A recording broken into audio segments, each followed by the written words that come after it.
It's a Canadian, Paddy Conquin, who's been running the CNE Gayway since 1937, who's running the Gayway down here at the World's Fair.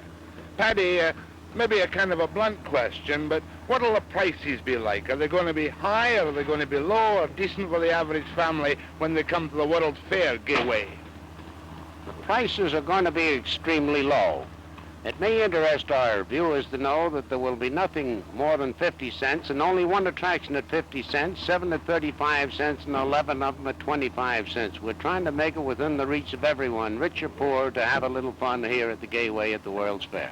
There'll be no especially high prices any days or any special time at all? No, the price will be the same on the closing day as we're going to have on the opening day. Saturdays and Sundays, of course, we expect to have fabulous crowds of people, but the prices will be exactly the same. What can you have new for a Gayway, though? Gayways are Gayways the world over, aren't they, Paddy? Is there anything really new in the Gayway behind us here? Frankly, we have 11 things that are going to be entirely new that have never been seen in the Dominion of Canada or in the United States. All of these new riding devices and fun shows and fun houses are coming from Europe. And there's 3 of them being made right here, right in close proximity of Seattle, that have never been shown in the United States. And I'm happy to tell our viewers that there are 17 of the things that will be in the Gayway at the World's Fair that have never been seen anywhere in the state of Washington. Does this Gayway here make the one at the CNE look small and just a trifling thing? Well, the CNE's been in business for 83 years, and I've been there since 1937. I'm occupying 4 acres of the 74 acres at the World's Fairgrounds, and at the CNE I only occupy 7 acres, so I would say it's very comparable in size. You're looking forward to making a lot of money? Well, no, I'm looking forward to have a lot of fun here, the same as the people that are going to come out here and patronize and visit this great World's Fair.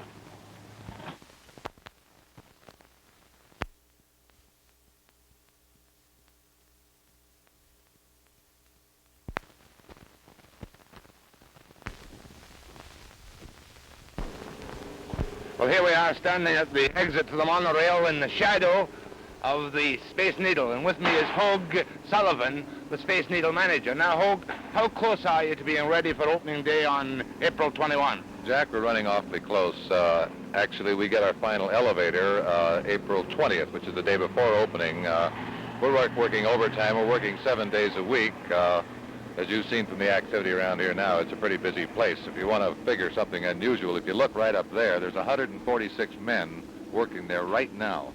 Actually, Jack, when you think of that number of people up there, you're looking at the base area, and on predictions that we have now, if you figure we're going to put an average of 10,000 people a day through the Needle. I say through the Needle. We have 3 elevators, as you know, that take the people to the restaurant or observation platform. But when you think of the small base area we have waiting mazes and so forth, but getting the people to have to buy their tickets, to get in line, to get up, and to average 10,000 a day. We'll be hitting 20,000 some days in August when the big crowds arrive. So there's a lot of work being done on paper that doesn't particularly involve the construction. Of course, the construction is a very important phase, too. How long will it take to go up in the bottom, on the elevator, right up to the circulating restaurant? Jack, the actual time on the 2 high-speed elevators is 43 seconds from the base to the observation tower. We have a 3rd elevator, which is a service elevator, which will be a little slower. This will be used for passengers probably 95% of the time, but this is also to supply the restaurant and get the restaurant... From the base to the tower is 500 feet. That's right. From the tower to the observation platform is what? Oh, from the restaurant to the observation tower is another 25, 30 feet. Is there any feeling of motion as you're sitting there dining in the sky and the floor going round? Oh, no. With the floor, there's no motion whatsoever. We've tested it with a $50 on edge and a cigarette on edge, and they both stay. And this is a privately owned project? That's right. Mm-hmm. Cost how much? It'll be about $4 million before we get through. Be a long while before you make your money back even at the World's Fair. Yes, it's going to take a little while.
The performing arts event here at the Seattle World's Fair will be the biggest in the history of the world ever put on by one group. Again? That's right. It's going to cost $20 million in a 6-month period. To put on your cultural entertainment? That's right.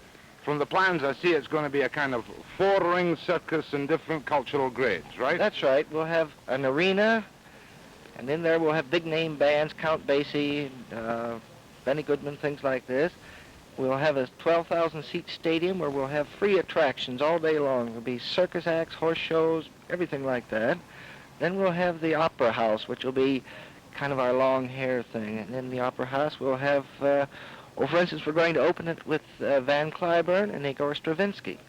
Mm-hmm. And then we have a nice little intimate playhouse with 800-seat houses, or 800 seats rather. And in there we'll have, for instance, Hal Holbrook will do his famous one-man show, Mark Twain Tonight. What is the hottest attraction on your menu at the moment, culturally speaking? Culturally speaking, it's probably the Van Cliburn opening concert.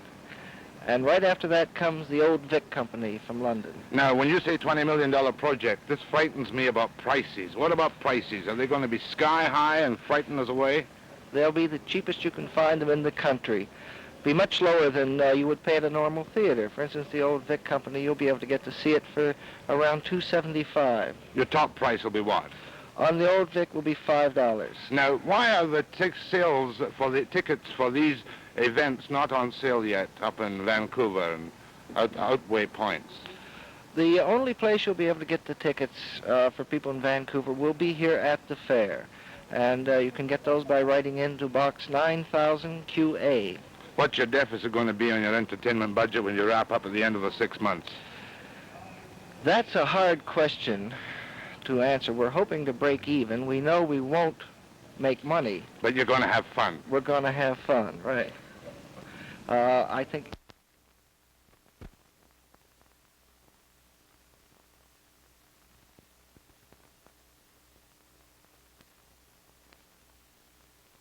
To note that for every request we get from 48 states, we must get at least 25 from California. So they're the travelingest, the people with most eye on the World's Fair at the moment, eh? I think...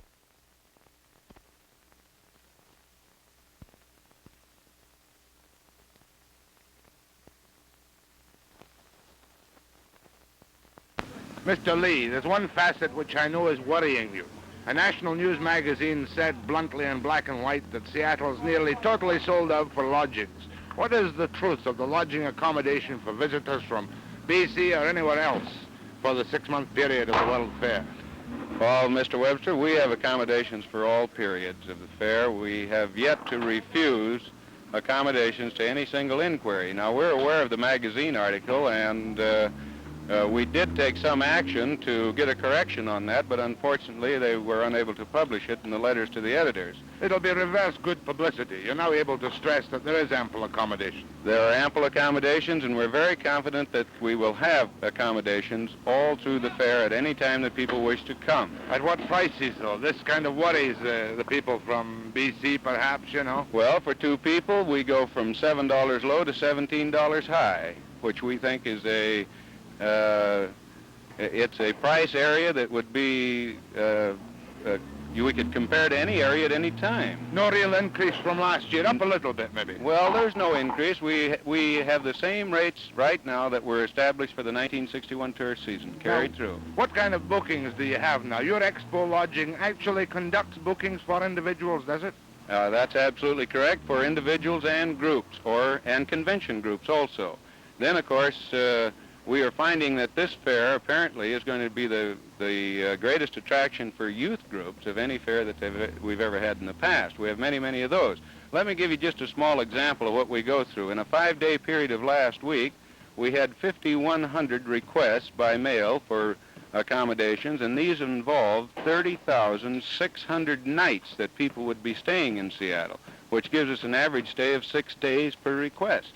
Is there any comfort for British Columbia accommodation owners or any Americans going to stay up there and come down to the fair? Oh, we have these requests all the time. Anytime that people indicate to us that they're going to spend 5 to 6 days in this area, it certainly indicates the balance of their vacation is going to be in the Pacific Northwest. How about inquiries from British Columbia? British Columbia is the second largest area that we have inquiries from. The first, of course, is California, and it is